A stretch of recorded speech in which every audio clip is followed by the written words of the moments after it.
Ramos. Yeah. What's up, guys? Jason Stewart, CEO and founder of Epic Fighting, here with Issac Ramos, and he's going to be fighting at Epic Fighting 50, and he's got a crazy backstory. You were born in Chula Vista, but were raised more in TJ. Yeah. And you say that when you were raised in TJ, you got in a lot of fights, a lot of street fights happening. Oh, yeah. And why is that? I mean, in TJ, that's just an everyday thing, you know. You usually go in the streets and play soccer. You play rocks everywhere. Yeah. And, you know, people just get butthurt all the time. You know, when they're losing, they just start kicking you and fucking trying to start fights. So that was an everyday thing. So you grew up, fighting was kind of normal. No, yeah. Fighting is part of my daily life now, and it's always been like that. I always have to watch for my back. So now you're training every day. People know you as a fighter, but what a lot of people don't know you as a circus acrobat slash clown slash performer. Everything, yeah. So tell us how that happened. So, you know, my stepdad, when I was 7 years old, he decided to just buy a circus, man. You know, he was a circus guy when he was a kid himself, so he wanted to accomplish his that. dad was in the circus too? Yeah, and my grandpa was a circus guy. My grandpa used to box a bear.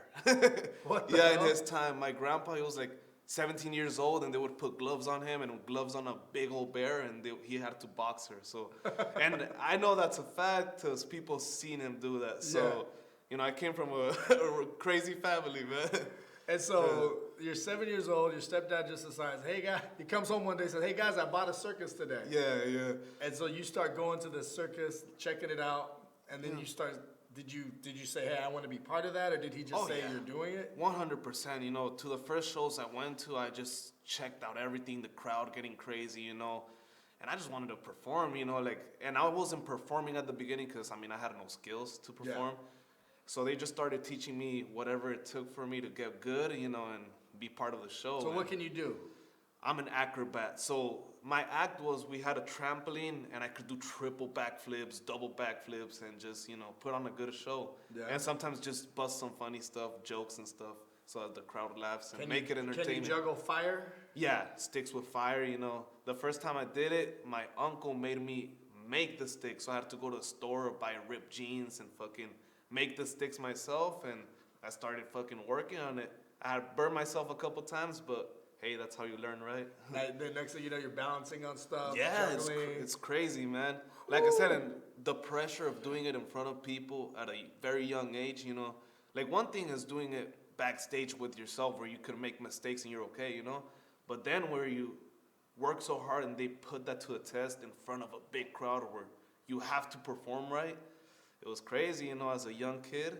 And so a lot of fighters, it's interesting you say that, they come into the fight game, they perform amazing in practice, and then when they get to epic fighting, let's just say, you know, you hear them afterwards say, he's not like that in practice. You know, every now and then you get that person that kind of gets the jitters, or they're really nervous going into the fight. They still perform well, but they throw up before the fight, things like that. You don't have any of that. No, I mean, it's crazy that There's I even say there's nothing that nothing. they can, there's no amount of lights and crowd that we could put in front of you before a fight that's going to give you the jitters, because you had a traveling show. You said that you guys would literally travel from TJ down to Cabo, city to city to city. City to city. Every time we got some shows where we had to perform in front of 5 people sometimes, or it would be 300 to 500, you know. So you never know what you got, and you had to perform at the end of the day, you know. So, and it's always exciting. So, like I said, these bright lights, I'm used to them. You know, I haven't been in them for a while, but I was born, you know, to perform, and that's what I love. So. What are your strengths as a fighter, you think? What does your opponent have to worry about? My mindset, you know, I feel like I'm not going to give up for no reason, especially if my family and friends are there watching. You know, I don't plan to get embarrassed, you know. Yeah. Like, I'm not giving up. Plus, I feel like I'm very athletic and skilled, you know. So I just, you know, it might be crazy to say since I haven't fought once in MMA, but I just feel like I'm going to come in this game and take over whatever division I'm in. And I'm confident to say it, and... How long have you been training overall in martial arts, you say, consistently? Consistently? Look, I started training 5 years ago, but, you know, in those 5 years, it's been a fucking bitch of a road, you know? Like, I could have thrown in the towel so many times, you know? I got injury. I got depressed. I got out of shape, fat, you know? I've been through those types of stages, you know, where I was just ready to give up, but, you know, How did you bounce back from that? So the first injury I got was 2018. You know, I was supposed to fight, and I was going into a fight with an injury. Thankfully, because the stars aligned a certain way, my opponent pulled out last second. But you weren't gonna pull out. I wasn't gonna pull out because if I sign a contract, for the most part, I don't want to pull out. And I went in there, and thankfully he pulled out. The fight was canceled, and I just got depressed, man, because fuck, all the hard work I put in, and this guy didn't show up, and I fucking... It's a part of the fight game. Yeah, it's part of the fight game. Yeah, and you need to understand that, And I was young. I was like 18 years old.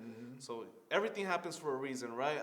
I don't even think I was ready to fight at the time. How old are you now? I'm 22. Yeah, I'm 22. So I was 1 year into training, and I was already gonna fight, you know, which is not the smartest thing to do. Not for MMA. Not for you might be able to pull it out with boxing, maybe with Muay Thai, but MMA, there's a lot of boxes to check. And now you're probably looking back like, whew, there was so much I didn't know. Thank God I didn't jump in there. Yeah, at the time I look back and I'm like, everything happens for a reason, right? I'm glad I didn't step in at that time. I just wasn't ready, and I'll admit that.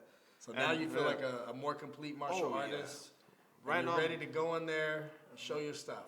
No, yeah, I'm ready, man. Anything you want to say to your fans, your coaches, your gym? Man, I want to thank them 100% for the support. They always look out for me, man. Even my boy Jonathan, he's right here. He's fighting in this event. He's going to go kill it. I train with killers every day, man. We have a big team. We're growing up. We're coming up. And we're all going to take over, man. You're going to see that. You're going to see victory everywhere. Trust me. I'm confident in saying that. I'll be watching every step of the way. Issac Ramos here. Check him out, epicfighting.com. I can't wait to see this acrobat in action. Yes, sir, man. It's a pleasure. Epic 50. Check it out. Woo! Sounds good. Nice.